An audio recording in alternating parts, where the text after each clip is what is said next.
Okay, so when you have a BTE but you don't have the mold, for example, if a hearing aid comes back in for repair, you need to use this adapter that comes with the tubing, and you would place that on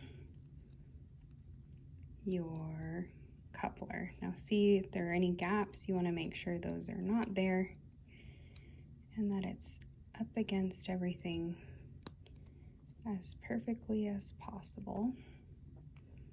So I still have a tiny gap in here, and there you go. So it's on there nice and snug.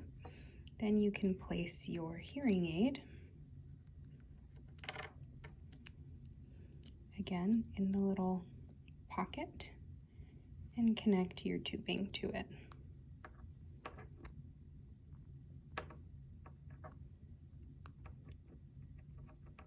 And you do want to get all the way up to the lip of the hearing aid. So I've got one for the right and one for the left. And then again, these should be able to slide in. And then you'll want to arrange your microphones perfectly to the hearing aid microphones.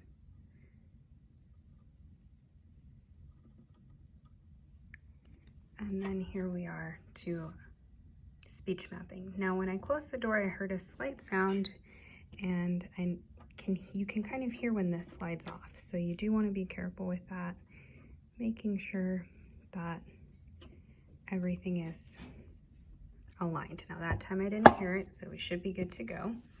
Here we can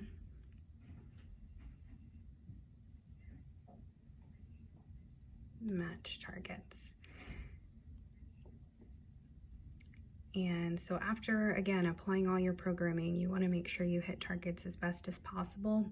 For this particular hearing aid, meeting targets at 8 was really tricky, as you saw, and so this will be the best that we'll get, but you can see everything else looks really great.